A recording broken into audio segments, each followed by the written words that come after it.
Bem-vindos a mais uma entrevista Pontos nos Is, do Hiper Super. Hoje o nosso convidado é João Paulo Girbal, que foi recentemente reeleito na presidência da Centromarca, assim como o Pedro Pimentel também. Não podia deixar de lhe perguntar quais os novos objetivos para este novo mandato. Bom dia, obrigado por convidar para estar aqui. De facto, portanto, este é um novo mandato, os mandatos na Centromarca são de 3 anos. Para mim, este é o meu terceiro mandato, apesar de ser o segundo que se espera completo, porque eu entrei a meio de um mandato em 2010 portanto, este aqui será, digamos assim, o meu terceiro mandato.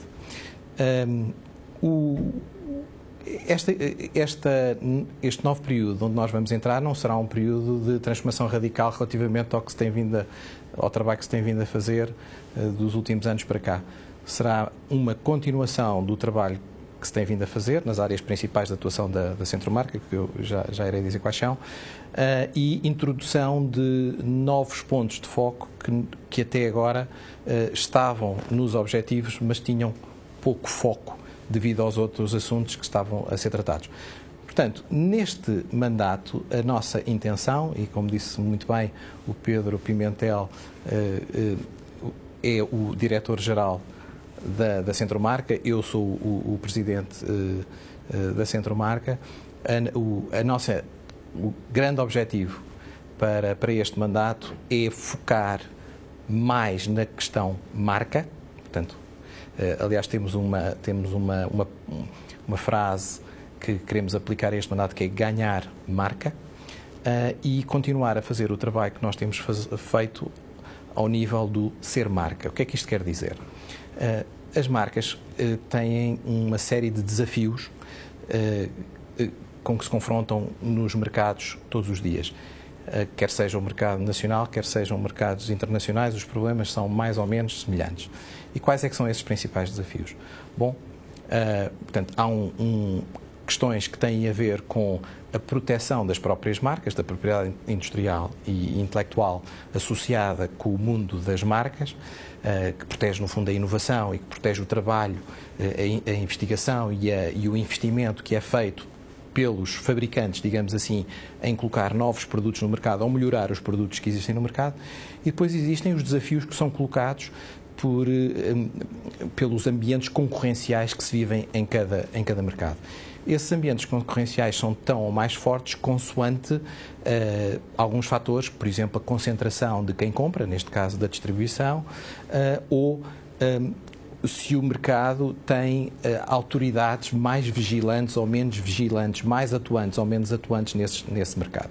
O mercado português é um mercado que tem evoluído bastante, aliás, nos últimos anos teve uma evolução muito significativa, quer a nível do quadro regulamentar, com a publicação de uma lei, o ano passado, das práticas individuais restritivas, o Decreto-Lei 166, exatamente, que também se chamam a Lei do Comércio, digamos assim, e que, portanto, nós temos um quadro regulamentar que pode-se dizer que, não sendo perfeito, porque isso nunca é, portanto, é algo que foi uma evolução muito positiva de um quadro que existia com muitos anos, décadas de existência e que precisava, de facto, de ser atualizado.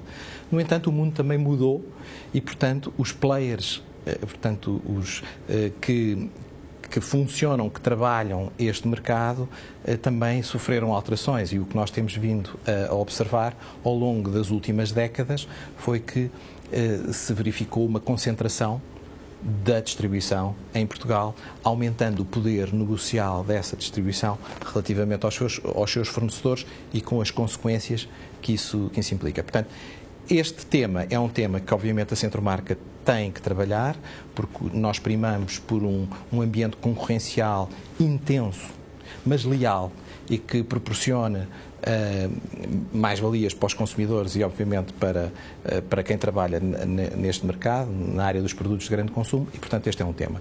O tema das marcas é um sonho que nós pretendemos endereçar. Eu costumo definir as associações como entidades que tratam duas coisas, normalmente. Uma dor de dentes, que é o problema que os associados pretendem endereçar, resolver, mas que sozinhos não consegues e em grupo, com mais força, conseguem, e um sonho, algo que também querem realizar, gostariam de ver, etc., e que também sozinhos dificilmente o conseguem fazer, e juntando as mais-valias de todos, conseguem fazer. Portanto, o sonho aqui é, no fundo, criar uma cultura, ou contribuir para a criação de uma cultura de marca em Portugal. Portanto, o tal ganhar marca. E isto significa o quê? Portanto, nós sabemos que a marca, quaisquer que sejam as áreas onde se aplicam marcas, digamos assim, sejam produtos de grande consumo que nós adquirimos no supermercado ou na mercearia ou por aí adiante, sejam vestuário, têxteis, calçado, eletrodomésticos, tudo que tenham marcas aplicadas, computadores, telefones, enfim, tudo isso, nós sabemos que as marcas são repositórios de confiança dos consumidores. Portanto, os consumidores identificam-se com determinadas marcas e estão disponíveis para comprar essas marcas. Porquê? Porque acreditam que essas marcas lhes trazem algo para a sua vida, digamos assim. Uma mais-valia. Uma mais-valia que muitas vezes até pode não ser uma mais-valia física, ou seja, por exemplo, um exemplo claro é água mineral. Água mineral, há dezenas de marcas de água mineral. Dificilmente os consumidores conseguirão discernir as diferenças entre salinidade ou hipossalina, enfim, todas aquelas coisas, mas sabem que se eu consumir água de uma determinada marca, isso associa-se uma imagem, uma qualidade, uma garantia de origem, etc., que dão preferência e, portanto, estão disponíveis a votar com as suas carteiras e adquirir essas marcas, desde que esses produtos se possam apresentar no mercado de uma forma leal, ou seja, que não exista uma discriminação, digamos assim, entre diferentes produtos de marca, sem marca, por aí adiante. E estas, digamos que são as principais. Agora, para o ganhar marca, por exemplo, nós temos em Portugal e em todos os países, basicamente, temos uma série de entidades que trabalham estes temas. Temos as empresas produtoras, temos as empresas revendedoras, temos toda a indústria, por exemplo, dos meios e comunicação que trabalham as marcas e contribuem na informação e na educação dos consumidores. Temos, enfim, uma série de profissionais e de técnicos e de especialistas que trabalham neste tema das marcas. Por exemplo, cientistas, investigadores, advogados de patentes ou de marcas, todas estas entidades trabalham no mundo das marcas e, de alguma forma, estão empenhados em que a cultura de marca aconteça em Portugal. Ela tem demorado um bocadinho a acontecer, mas tem-se visto alguns sinais positivos. Por exemplo, a contrafação, hoje em Portugal, as pessoas dizem, produtos contrafeitos, etc. As pessoas percebem, sabem o que é que significa. Portanto, é um produto falsificado, é um produto que diz que é uma coisa que não é. Mas, por exemplo, uma nuance mais detalhada, que é as cópias parasitárias, ou os lookalikes, aquilo que em inglês se chamam os lookalikes, aqueles produtos que parecem ser, mas não são, têm nomes muito parecidos, ou uma apresentação gráfica que suscita a dúvida. Está a ver? A pessoa leva, depois chega a casa, mas espera lá, não era isto que eu queria. Este produto não era o que eu queria, não é a marca que eu queria. Pronto. Portanto, esse tema das cópias parasitárias é um tema que é ainda muito pouco trabalhado. E que, para nós termos uma cultura de marca a funcionar, isso significa que temos que aumentar o respeito que existe por aquilo que é a propriedade das marcas, digamos assim. Desde há 4 anos que o volume comprado pelos lares portugueses de bens de consumo está em redução constante. O retalho alimentar fechou 2014 com uma queda de 1,2% no volume de negócios, em parte devido à deflação. Os preços reduziram-se imenso nas prateleiras devido à atividade promocional que é bastante grande ainda. Esta deflação decorre sobretudo da atividade dos retalhistas ou dos fornecedores? Portanto, o fenómeno da deflação é um fenómeno que não se compreende muito bem, que o consumidor não fica muito satisfeito ao princípio, vê um preço mais barato, mas depois é óbvio que se nós pagamos menos pelo produto, quem o vende paga menos ao seu fornecedor, o seu fornecedor depois irá pagar menos e portanto, toda a cadeia é afetada. A palavra deflação é algo que mete medo aos economistas e que mete medo, portanto, a quem trabalha nas áreas de economia e de política. Não existe uma causa única, não é? Portanto, não se pode, porque senão resolvia-se, não é? O que acontece é que, de facto, em momentos da chamada crise económica, que essencialmente se refletem numa crise de confiança dos consumidores, porque se reparar a partir do princípio da crise, mais ou menos, quando começou a sentir-se, os consumidores, mesmo aqueles que tinham dinheiro, começaram a poupar. Portanto, e as poupanças portuguesas aumentaram nessa altura. Portanto, havia dinheiro, mas ninguém queria gastar. E, portanto, isso é um problema. Ora, para se manter os níveis de consumo, digamos assim, nos níveis, ou aumentá-los, era necessário fazer algo. E há muitas estratégias, não é? Inovar, baixar preços, fazer promoções, etc. E, portanto, o baixar preço era talvez a solução mais fácil. Ok? Agora, isso pode-se fazer de muitas maneiras, não é? Pode-se fazer baixando o preço e depois dizendo ajudem-me porque eu baixei o preço, ou pode-se fazer porque nós mudamos os produtos e então estes produtos são mais baratos de se fazerem ou têm menos volume portanto, em vez de vendermos, nós sabemos que uma família média em Portugal tem 3 pessoas e não precisa de um produto para 4, não é? Precisa de um produto para 3 pessoas. Em média, nós podemos vender aquilo e estragamos menos, há menos desperdício por aí adiante. Portanto, pode-se fazer de muitas maneiras. O que é certo é que em Portugal nós caímos numa ratoeira que é das promoções e chegámos a níveis de promocionais que são quase únicos mesmo a nível europeu e portanto ficámos bloqueados num único mecanismo, digamos assim, de trazer os consumidores às lojas e de fazer isso. Eu penso que do ponto de vista do efeito da crise, nós já começamos a sentir alguns alívios. Exemplos, o crédito à habitação está a subir, o crédito a consumo também, o número de automóveis vendidos, que não é um bem, como sabe, uma das primeiras coisas que caiu foi os produtos duradouros, portanto, os automóveis que se vendiam, etc. As pessoas diziam, não, eu não vou trocar agora de automóvel, porque vou estender o meu contrato durante mais um ano, vou fazer porque não quero gastar tanto dinheiro ali. E nós já vemos isso a evoluir.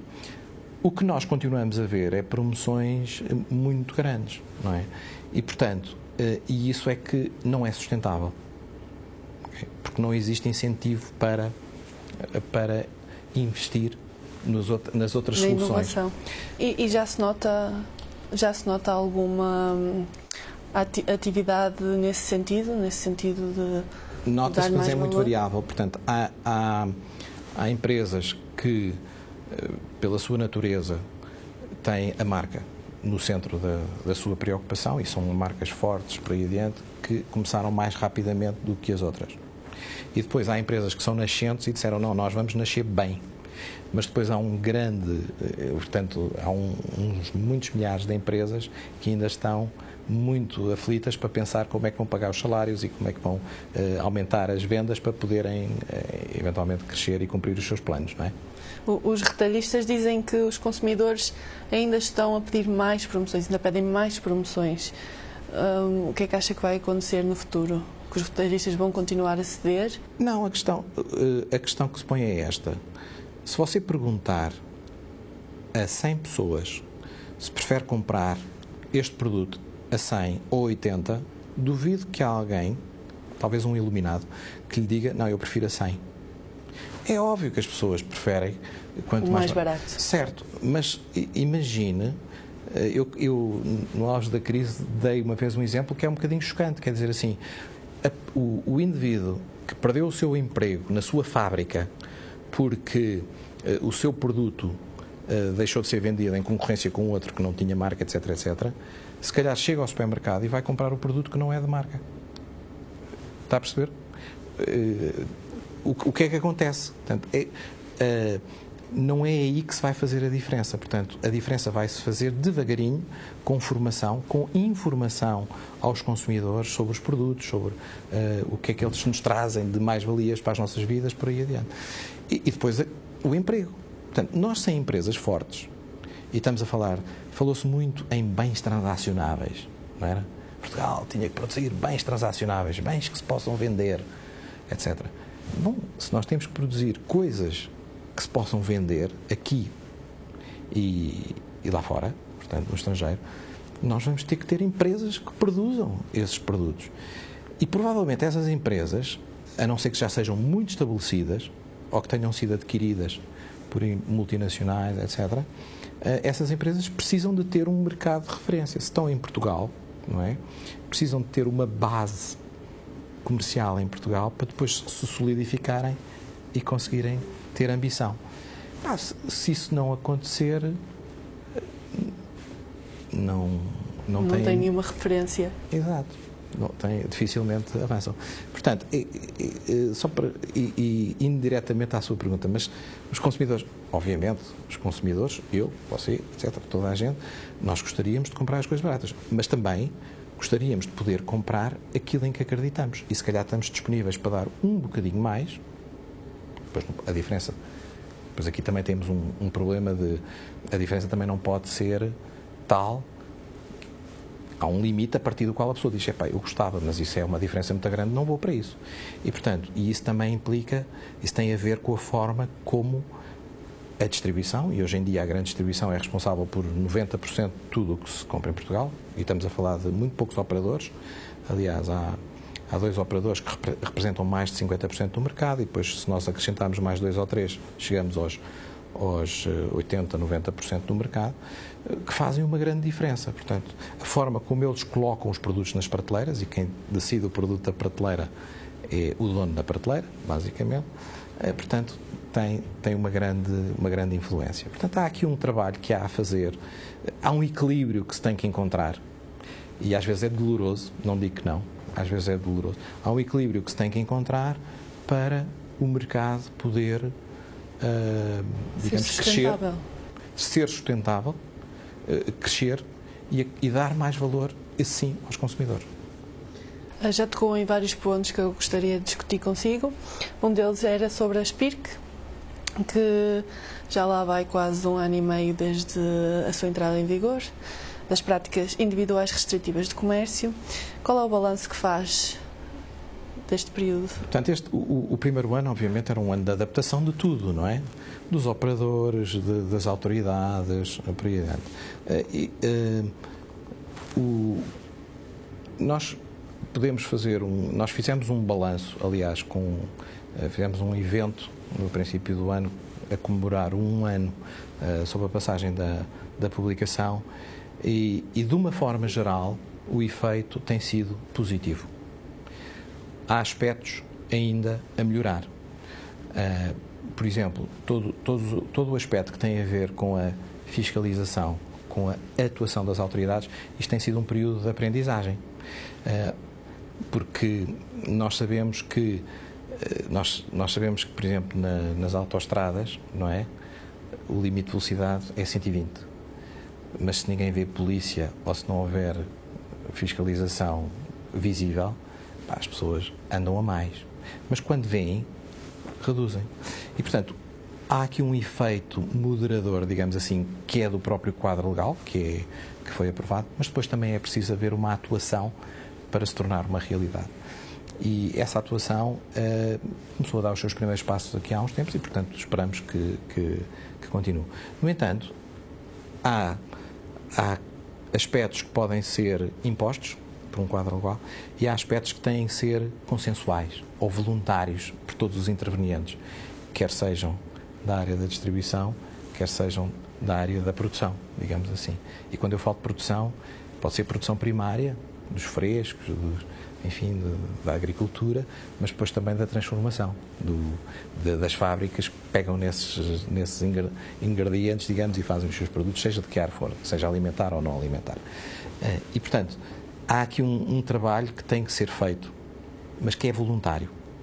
E, portanto, é esse trabalho que tem que se construir todos os dias. Aliás, está a ser trabalhado dentro da PARC, digamos assim. A PARC, como sabe, é um grupo de trabalho que foi criado pelo Governo, pelo Secretário de Estado da Economia e pelo Secretário de Estado da Agricultura, e que junta, digamos assim, vários intervenientes ao nível da produção primária, da agricultura, da transformação e da revenda. E depois também tem como intervenientes as autoridades, digamos assim.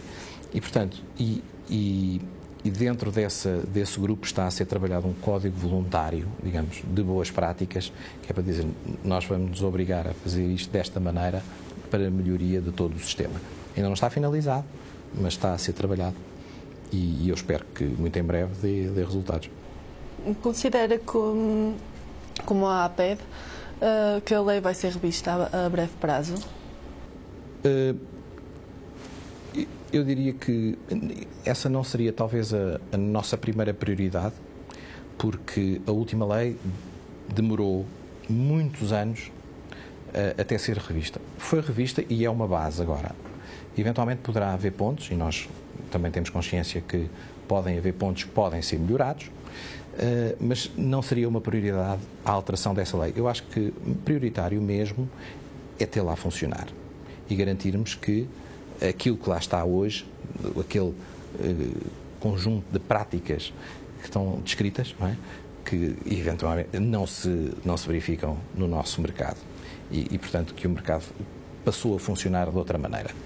Num dos seus artigos de opinião, dizia que o comércio online crescerá exponencialmente e atingirá a maturidade, sendo a forma preferida de comprar. Falava sobre o comércio online em 2035. Quais são as dificuldades que esta revolução digital, que já se faz sentir muito atualmente, trouxe para a proteção da autenticidade das marcas, como dizia? Trouxe desafios grandes, como é óbvio. E, a propósito, eu acredito piamente no comércio eletrónico e, como já vivi noutros países, tive a oportunidade de poder comprar tudo através do comércio eletrónico, desde sapatos, alfaces, computadores, enfim, tudo. Em Portugal, as pessoas já se habituaram a comprar de uma forma eletrónica música, filmes, por aí adiante. Se não me engano, uma estatística que eu vi recentemente era que o comércio eletrónico já representava uma percentagem pequenina ainda das vendas, por exemplo, de um dos maiores operadores da distribuição, aquele que está mais ativo nessa área, que é líder, digamos assim, mas ainda há um caminho enorme a percorrer. Aquilo que eu acredito que se vai passar no futuro é que a maior parte dos obstáculos vão desaparecer. E, portanto, um dos aspectos fundamentais para que esses obstáculos desapareçam é que aumente a confiança dos consumidores naquilo que se pode comprar online. E uma maneira de aumentar a confiança dos consumidores é através de marcas. Porque, por exemplo, qualquer pessoa que tenha a oportunidade de ir a um site de comércio eletrónico online, de confiança, digamos assim, e tem dois produtos, um de uma marca que conhece e outro de outra marca que não conhece, provavelmente é tentado a comprar a marca que conhece porque tem confiança na marca. Depois nós temos é que garantir várias coisas. Uma, que a informação que é proporcionada aos potenciais consumidores é correta. E houve uma estatística curiosa, recente, que uma percentagem grande da informação disponibilizada aos consumidores sobre os produtos na internet estava incorreta, incompleta ou mesmo errada. E depois, para além disso, daqueles produtos que nós compramos, que depois o que recebemos em casa corresponde exatamente às especificações que nós queríamos, ao produto que nós queríamos e que a coisa corre bem. Isto são problemas de crescimento e que vão estar resolvidos. Portanto, a prazo, tudo isto se vai resolver e o comércio eletrónico vai ser tão fiável como o comércio na loja. Por exemplo, nós quando chegamos a uma loja, compramos um produto, aquilo não é exatamente o que nós queríamos, nós vamos lá e devolvemos. Isso, na maior parte dos casos, no comércio eletrónico também já é possível. Há outros casos onde não é possível, mas há casos em que é possível. Portanto, nós vamos perder o medo de fazer isso. Eu, nesse artigo, que já tem algum tempo, mas eu agora recentemente reescrevi outro sobre o tema, nesse artigo eu pus 2035 exatamente para dar muito tempo para que isso se alterasse. E, por exemplo, quando nós tivermos o comércio eletrónico perfeitamente assumido, como toda a gente, como uma forma muito fácil, muito prática de comprar, porque não faz muito sentido nós sabemos que temos que comprar, por exemplo, água de uma determinada marca, ou papel de cozinha, ou detergente não sei de quê, de uma determinada marca, nós deslocarmos no nosso próprio carro, gastando gasolina, ir a um sítio, termos a chatice de ir tirar aquilo de uma prateleira, pôr dentro de um carrinho, deslocar-nos até à caixa, pagarmos na caixa, deslocarmos disso ao nosso carro, pormos no carro, levarmos, gastarmos gasolina outra vez para ir colocarmos no sítio onde o vamos consumir, etc. Isso não faz muito sentido. Nós sabemos o produto que queremos, sabemos onde é que o queremos consumir, então porquê é que temos que fazer esta... Não faz muito sentido. De facto, o transporte individual veio ajudar a que isso fosse possível. Mas se nós pensarmos que, por exemplo, a gasolina não vai descer, mas vai aumentar gradualmente, não é o caso agora, que ela está... Já começou a aumentar desde o princípio do ano, como sabe, mas é muito natural que o custo do transporte individual suba, portanto, nos próximos anos. E, portanto, o que faria sentido era, naqueles produtos que são commodities, ou seja, que nós sabemos exatamente o que queremos, e que eles fossem encomendados, se calhar até automaticamente, que nos aparecessem em casa, até nós sem saber, mas numa distribuição muito eficaz, muito transparente, capilar, muito mais eficaz do que cada consumidor ir no seu carro e transportar 1 ou 2 pacotinhos para a sua casa. Portanto, e isso são situações que se vão resolver. E que se vão resolver. E nessa altura, quando é que nós vamos comprar a um determinado sítio? Quando queremos ter uma experiência de compra diferente, porque, por exemplo, hoje em dia, e nos próximos tempos, quando eu digo próximos tempos, se calhar nos próximos anos, não é muito provável que você possa, em sua casa, pegar, ver um determinado produto, cheirá-lo, por exemplo, uma maçã que quer comprar, um pêssego, e sentir o cheiro da fruta, etc., não é muito natural que isso lhe apareça, pelo menos massificado, em casa de todos. Portanto, se nós quisermos ter uma experiência nova, ou se quisermos experimentar um produto, experimentar nessa perspectiva, experimentar da sensação física, portanto, isso faz sentido nós continuarmos a deslocar-nos a uma loja. Se quisermos ter alguém que nos percorre como é que o produto funciona, como é que pode ser mais utilizado, o que é que se pode fazer com ele, etc., eventualmente vamos continuar a comprar em lojas. Em lojas físicas. Mas serão lojas que terão um formato bastante diferente das que são hoje. Porque nós hoje, quando entramos numa daquelas megas catedrais do shopping, não é? Nós vemos prateleiras e prateleiras e prateleiras e prateleiras, e nós, quando nós vamos comprar uma ínfima parte do que está naquelas prateleiras. E se nós pensarmos nos produtos que existem disponíveis, não estou a falar no mundo, estou a falar em Portugal, os produtos que estão dentro de um supermercado são uma ínfima parte dos produtos que estão potencialmente disponíveis, porque o espaço físico é limitado. Ora, na internet não temos essa limitação do espaço físico. Não há espaço físico. O espaço virtual é ilimitado. Portanto, eu acredito que o comércio eletrónico vai se impor. E vai se impor rapidamente, digamos assim. Estamos a falar que não será uma geração, será menos de uma geração. Portanto, para nós termos uma situação em que o comércio eletrónico já signifique a maioria das compras que se fazem. Sim, 2035 parece daqui a muito tempo, mas na realidade é já daqui a 20 anos. É já ali. A Centromarca é a Associação Portuguesa de Empresas de Produtos de Marca, filiada da AIM, que é a Associação Europeia de Marcas, não é? Sim. A AIM publicou recentemente um memorando com recomendações de princípios e políticas para um mercado digital único. Sim. De forma a ajudar as marcas que estão a tentar criar um mercado único na Europa, um mercado digital único. Como é que a Centromarca e a AIM pensam em ajudar as marcas quanto a esta criação do mercado digital único na Europa? Portanto, há aspectos que as marcas podem fazer por si, por exemplo, o melhorar e garantir que a informação sobre os seus produtos é fidedigna, é correta e é completa. Portanto, esses aspectos podem ser feitos. Mas depois há aspectos que têm que ser tratados, digamos, pelas sociedades, pelas economias, no fundo, pelos Estados. Por exemplo, todos os aspectos. É óbvio que nós hoje sabemos que os impostos, o IVA, por exemplo, em Portugal é diferente de França, é diferente da Alemanha, é diferente de Inglaterra, é diferente da Grécia, é diferente, portanto, numa série de produtos. Todos esses aspectos, quando nós estamos a pensar que compramos algo que vem não sei de onde, mas que nós conhecemos a marca ou que queremos, esses aspectos têm que ser considerados. A questão dos custos de transporte também, porque, por exemplo, se nós vivermos no centro da Europa, onde chegar da Alemanha para a Holanda, da Holanda para a Bélgica, da Bélgica para o Luxemburgo... É questão de uma hora. Que é uma hora, as autoestradas até são gratuitas, etc. Portanto, é muito fácil, existe uma rede de transportes ferroviário formidável, existe transporte nos rios fluviais também fantástica a muitos níveis.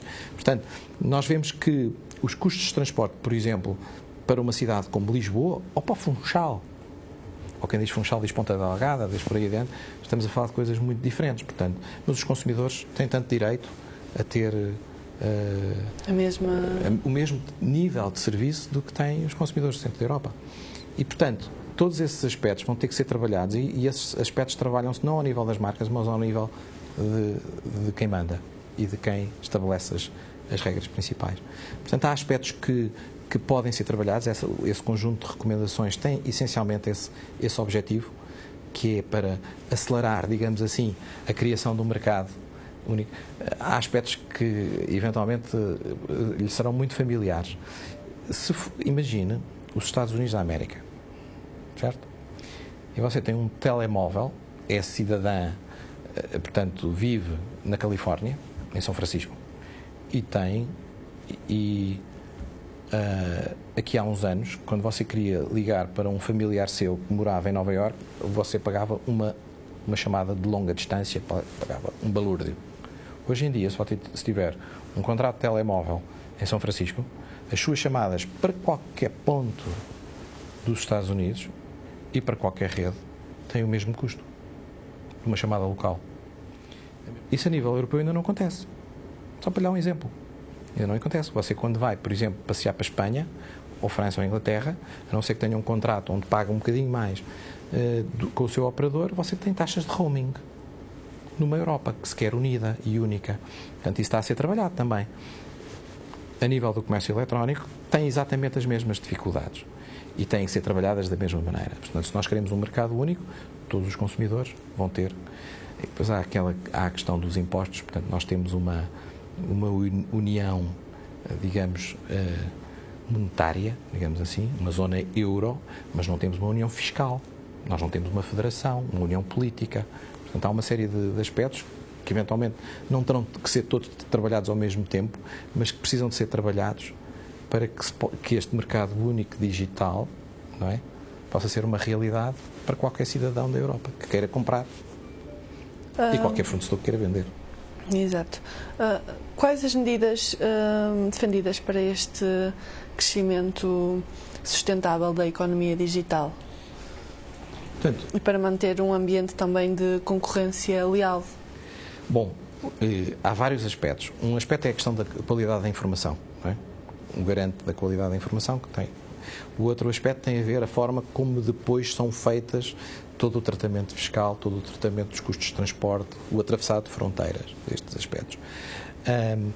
E eu penso que isto será um aspecto. Mas há outros aspectos mais básicos até, e que já estão resolvidos há muito tempo no comércio físico, que devoluções, como é que se tratam as contrafações, mesmo os próprios lookalikes, que mesmo no comércio físico a coisa ainda não está muito bem, é um dos aspectos que precisa ser trabalhado agora e que nós estamos a focar neste nosso foco sobre a marca.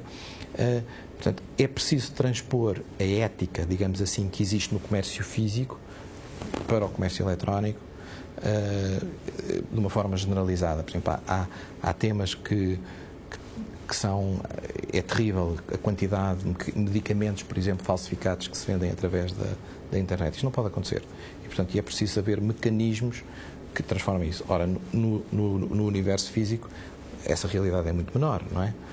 E há passos que os países e que as sociedades podem dar, alguns estão aí referenciados, mas obviamente isso são apenas sugestões, não é? Indicações, para que isso possa acontecer. Portanto, o comércio físico teve milénios, milhares de anos, para evoluir.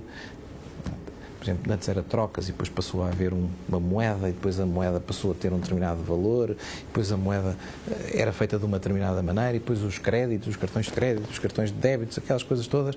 Houve uma evolução brutal e não só na forma de comprar, como que se compra, nos meios de pagamento, tudo isso ao longo de muito tempo. E o comércio físico foi-se adaptando, não é? Nós agora, no espaço de menos de uma geração, é que isto faz um bocadinho de confusão, mas é assim, quando o seu pai nasceu, não havia telemóveis, não havia internet. Pois. Não havia comércio eletrónico. Aliás, quando você nasceu, era incipiente. E, portanto, nós queremos fazer, num espaço muito curto,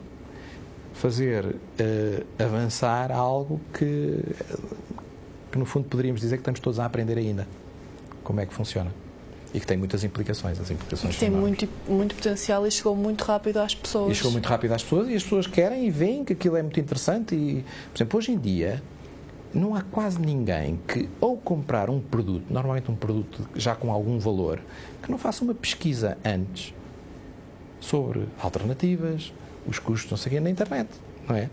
Você faz isso, com certeza, mesmo que depois o vá comprar a uma loja, não é?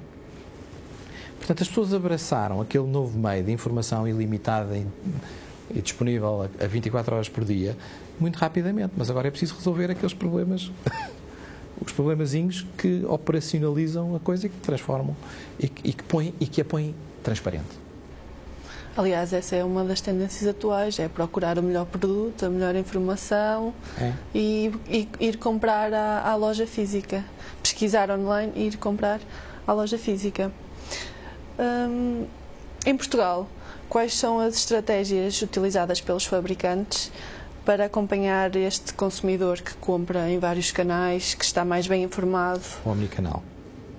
Bom, obviamente que isso implica que as marcas e que os fabricantes e que os revendedores, os retalhistas, têm que estar muito em cima do acontecimento. Eles não podem dizer, isso é uma tendência que não interessa. Não, têm que estar muito em cima e têm que estar presentes desde muito cedo e preparar as suas estratégias de comunicação e de venda para esses canais que vão surgindo. O mobile, por exemplo, a mobilidade, a internet e depois o mobile. Toda a gente anda com um telemóvel, mas, portanto, já temos outros meios. Portanto, é absolutamente necessário e imprescindível que se olhe para todas essas áreas e que se faça estratégias, consoante o tipo de produto que se vende, consoante o tipo de cliente que se pretende, etc., que se faça estratégias para tirar partido dos canais que são mais relevantes para a nossa atividade. Mas é uma atenção necessária que é preciso ter e que eventualmente há uns anos não acontecia. E em Portugal os fabricantes estão a conseguir acompanhar? Estão a ter essa visão? Portugal é um país curioso nesse aspecto. Portugal abraça muito rapidamente a inovação e é um país cujos cidadãos não têm medo da tecnologia, que abraçam a tecnologia, que começaram a utilizar telemóveis muito cedo. Têm curiosidade. Internet, têm curiosidade, gostam, por aí adiante. Portanto, nesse aspecto, nós somos privilegiados, porque temos, de facto, uma população que gosta de experimentar, de ver, de ter experimentar. Exato. Ouve-se muitas vezes dizer que as marcas são essenciais, porque são elas que são responsáveis por introduzir inovação e acrescentar valor ao mercado. Um estudo da Kantar dizia que em 2014 houve mais produtos, houve mais inovação a entrar no mercado. No entanto, a taxa de sucesso recuou. 78,3% das inovações eram produtos de marca, mas, no entanto, apenas 87% dos novos produtos que foram introduzidos no mercado eram basicamente me-toos, eram cópias, ou seja, eram produtos idênticos a outros que já existiam, copiavam outras inovações, se calhar com uma ou outra pequena diferença, mas não deixavam de ser cópias. Talvez por isso a taxa de sucesso tenha recuado, por isso.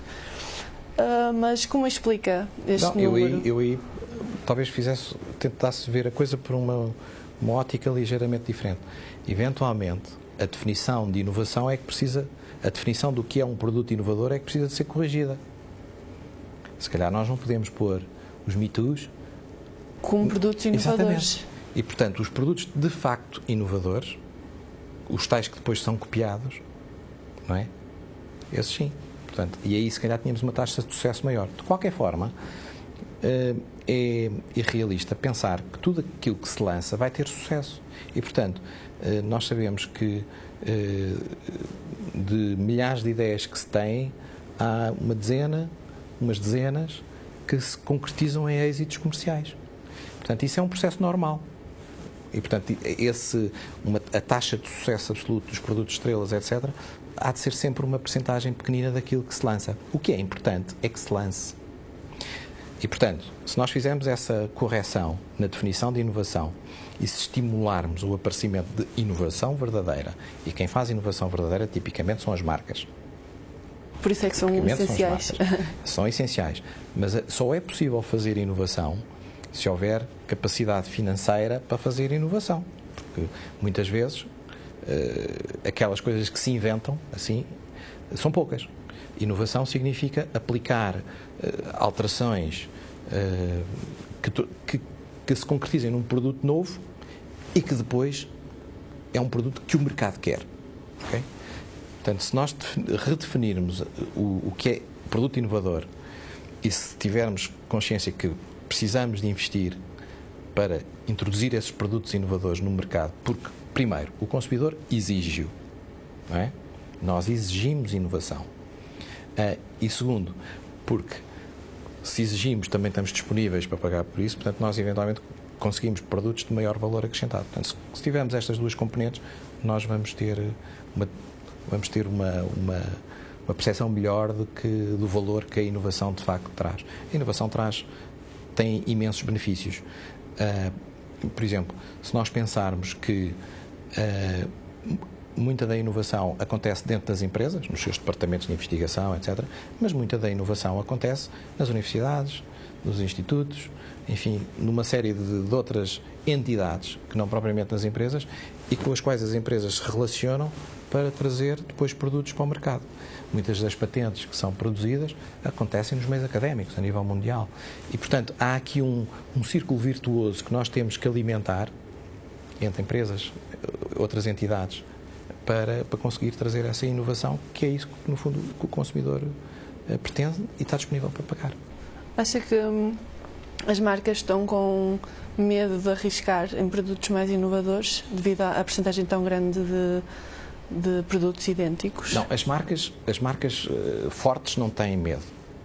Não têm medo por uma razão simples. Eles sabem que o seu sucesso de ontem, de hoje e da amanhã depende da inovação que conseguem introduzir essa inovação pode ser um aumento de qualidade. Por exemplo, nós não pensamos nisso, mas aqui há uns anos nós tínhamos carros que até me lembro de um anúncio que havia na televisão que era um carro que gastava pouca gasolina e oficina nem falar. Portanto, ou seja, a inovação foi transformar o carro num carro mais fiável. Portanto, a inovação foi aumentar a qualidade. Portanto, isso é algo que as marcas fazem diariamente. Agora, a questão que se põe é o seguinte: se depois, para colocar esses produtos no mercado, for tão caro ou mais caro colocar os produtos numa prateleira ou num site de comércio eletrónico, mas isso aí não vamos falar nisso, que ainda é um aspecto que é nascente. Mas se for mais caro colocar o produto na prateleira do que fazê-lo, a coisa começa a ter contornos muito complicados de se fazer. E só algumas empresas é que têm capacidade e dimensão para o fazer. Se nós conseguirmos condições para que produtos inovadores, lá está, com a nova definição de inovação, produtos inovadores consigam chegar ao mercado, às prateleiras, digamos assim, a custos que sejam sustentáveis e sejam postos nas prateleiras em condições que possam competir com Me Toos, etc. Portanto, se nós conseguirmos essa situação, obviamente toda a gente vai ser beneficiada. Vão ser beneficiados os consumidores porque vão ter mais escolha e escolhas mais inovadoras, vão ser beneficiados os fabricantes porque vão ter a possibilidade de introduzir no mercado produtos de maior valor acrescentado, mais baratos de fazer ou não, enfim, que vão ter mais sucesso e, obviamente, que todo o canal de distribuição e revenda vai ter interesse porque vai vender mais e, portanto, vai conseguir ser mais rentável. As marcas de fabricante, por outro lado, ganharam 2,3 pontos percentuais de cota de mercado em 2014, face a 2015, para uma participação de 65,4%, enquanto as marcas da distribuição perderam cota, apesar de também serem promocionadas. A que se deve esta performance? Bom, há que explicar aí uma coisa, é que as promoções têm sido muitíssimo mais violentas na área dos produtos fabricantes do que nos outros produtos. E, portanto, lá está. O consumidor que se punha à opção de comprar o produto fabricante de marca original ou o produto da distribuição, com uma marca da distribuição, se a diferença de preço diminuiu, há mais clientes que dizem: eu por essa diferença estou disponível para comprar o produto mais caro. E, portanto, isso obviamente que é algo que explica, digamos, essa diferença. No entanto, como quem controla este diferencial é o dono da prateleira, é sempre uma coisa muito pequenina, não estamos a falar de 20%, estamos a falar de diferenças de 2, 3%, é assim uma coisa muito pequena. Portanto, os consumidores, se tiverem a hipótese de adquirir o produto que eles querem mesmo, que é o produto de marca, de fabricante, a um preço que eles consideram que é aceitável, que é razoável, eles compram.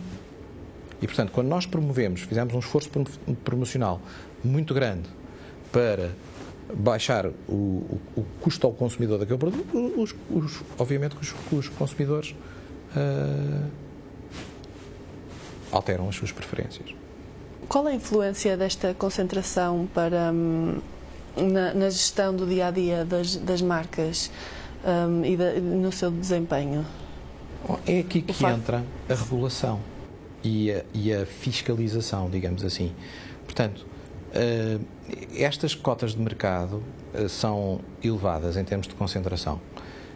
Há outros países que poderão ter cotas até mais elevadas. Não há muitos, mas há. Nos dois principais, há poucos países que têm uma concentração tão elevada. Portugal é capaz de ser dos mais concentrados. Mas a questão é, se houver regras muito claras e para serem cumpridas daquilo que se pode fazer, e se houver quem fiscalize, nós vamos ter um mercado que funciona razoavelmente bem.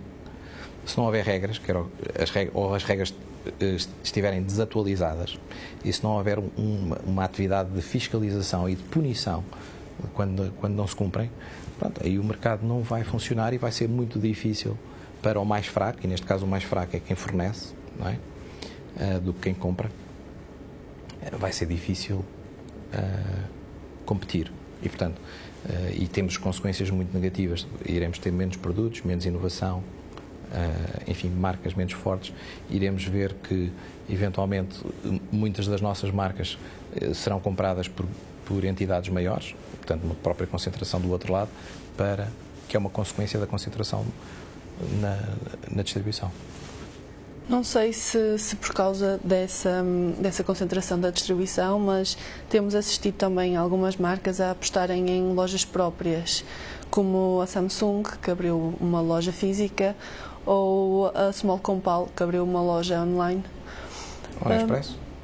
Exato. Pronto, isso são estratégias que cada marca tem e está no seu direito de o fazer. Portanto, da mesma forma que muitas das marcas têm formas de fazer comércio eletrónico online, não é? Exato. E, portanto, isso são estratégias que as marcas podem optar por fazer. No vestuário é a mesma coisa. Tem lojas monomarca, lojas multimarca. Mas qual o objetivo destas iniciativas de aproximarem as marcas dos consumidores sem intermediário? O objetivo é mesmo esse, eliminar os intermediários? Estarem mais próximas do consumidor? Bom, esse tem sido a evolução ao longo de séculos, não é? Ao longo de séculos que isso tem acontecido. Portanto, os intermediários acrescentavam, portanto, alguém produzia, depois alguém comprava, e depois alguém transportava, depois alguém armazenava. Aumenta-se a cadeia de abastecimento, portanto, e vai-se perdendo valor. O que acontece é que essa evolução no mercado físico tem acontecido muito rápida. Aconteceu rapidamente, não, mas aconteceu ao longo dos séculos com uma aceleração de velocidade nas últimas décadas, digamos assim, desde o aparecimento da moderna distribuição, que não é assim tão antiga quanto isso, é recente. Em Portugal tem 30 anos. Portanto, não é muito. E, portanto, essa será a tendência. Mas eu acho que mais importante do que essa tendência de por onde passam os produtos até chegar ao consumidor, porque desde que isso seja transparente e que seja a um custo razoável, não teria problema, não é? Portanto, os produtos têm que ser transportados, eventualmente produtos que venham de sítios distintos, etc. O que é importante é que a informação, o acesso à informação, esse sim seja muito direto. Por exemplo, a maior parte da comunicação que as marcas fazem é informação sobre os seus produtos. Portanto, quando uma marca faz um anúncio sobre um shampoo ou sobre uma papa de bebê ou qualquer coisa, tipicamente faz esse anúncio a focar nas características do produto, ou naquilo que o produto traz, ou na imagem que pretende inspirar no consumidor e não propriamente no preço. Pronto. Portanto, está a informar diretamente o consumidor. E eu penso que é aí que o foco é mais importante, é que a informação que chega ao consumidor, não só das características dos produtos, mas também do preço a que eles o podem encontrar, isso vai ter uma revolução muito grande. E hoje em dia já acontece. Por exemplo, nós hoje em dia temos sites, ou temos páginas no Facebook, ou temos, enfim, blogs, ou seja o que for, que nos dizem, avisam-nos das promoções, avisam-nos de comparadores de preços, etc. E nós podemos ir ver onde é que podemos comprar aquele produto ao preço mais em conta, etc. Por aí adiante. Agora, depois o que é que custa pôr aquele produto em casa do cliente, isso para nós é transparente, não é? Desde que seja em tempo útil, seja com preço razoável. Da mesma forma que se tem assistido a essa aposta das marcas, tem-se assistido também à proliferação de centrais de compras a partir de fusões entre retalhistas, como aconteceu com a Ahold e a Delhaize, que se podem tornar agora na quarta maior retalhista da Europa, ou então aqui em Portugal o Intermarché e o Minipreço criaram uma central de compras. O que é que isto vem a dificultar, ou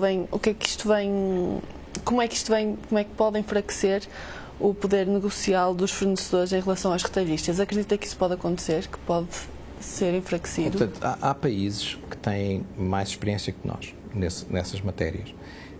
O que acontece é que quando duas entidades se juntam e assumindo que se cumprem todas as regras que já existem das diferentes autoridades da concorrência e que a lei da concorrência própria obriga, que tudo se cumpre, é óbvio que quando duas entidades se juntam, em que essa entidade vai comprar pelas duas, os fornecedores perdem um cliente, não é? Milhares de fornecedores perdem um cliente, esse aspecto. E por outro lado, apesar de, em conjunto, essas duas entidades não comprarem mais do que cada uma delas, do que a soma do que as duas compravam, como compram uma quantidade maior individual, eventualmente vão querer ser beneficiadas por isso. Agora, do ponto de vista prático, para o fornecedor, ele não é, assim à partida, pode não ser beneficiado. É óbvio que se essas centrais de compras, etc., tiverem consequências positivas a nível da logística, uma melhoria da logística associada com as empresas, etc. Portanto, se tiverem alguns benefícios, ou contrapartidas, digamos assim, que possam passar para os seus fornecedores, eventualmente poderá haver ali um equilíbrio de coisa. Aquilo que, por exemplo, a autoridade francesa, num estudo que fez sobre os movimentos de concentração em França, chegou à conclusão é que a probabilidade de existirem efeitos prejudiciais sobre os fornecedores era muito maior do que existirem efeitos benéficos e, portanto, chegou à conclusão que, primeiro, quer saber mais cedo que esses movimentos vão acontecer, a criação destas centrais vão acontecer. Exato. E depois vai estar muito mais atento sobre o abuso, digamos assim, de uma posição dominante maior que se tem. Portanto, isto é uma matéria que, do nosso ponto de vista, tem que ser acompanhada com muita atenção, mais uma vez, por entidades fiscalizadoras e atuantes, digamos, para evitar, digamos assim, que não hajam abusos. Mas, à partida, não haveria razão para não haver também benefícios. Mas é preciso ser provado. Okay? Da mesma forma que alguém vai ter que dizer não, isto foi mau por isto e por isto e por isto. Também se tem que dizer isto foi bom por isto e por isto e por isto. Porque senão os malefícios são sempre mais visíveis do que os benefícios. Como vê a expansão das cadeias de proximidade pela mão destes líderes da distribuição, este mercado da distribuição concentrado com Pingo Doce e o Continente? Como vê as cadeias de proximidade que estão a lançar? Eu não sendo um especialista do retalho, eu acredito que é um formato muito interessante. Porquê? Porque se o transporte individual for mais caro e mais difícil, por exemplo, você sabe que mais de 50% dos habitantes de Nova Iorque não têm carro. Mais de 50%? Mais de 50%. Não têm carro. Pronto. Mas têm carta, mas não têm carro. Portanto, se eles, quando querem ir visitar um familiar, alugam um carro. Mas em Nova Iorque não precisam de carro. Quem diz Nova Iorque, diz Londres, diz para aí adiante, onde até se pagam taxas para entrar no centro da cidade. Portanto, em situações como essa, o comércio de proximidade não só é útil, como é imprescindível. É absolutamente imprescindível. E, portanto, aquilo que nós temos visto é que o comércio de proximidade, se for bom, é algo que tem funcionado bem. Daí que essas iniciativas estão a ter taxas de expansão bastante grandes. Foi mais uma edição Pontos nos Is do Hiper Super. Não percam a próxima entrevista.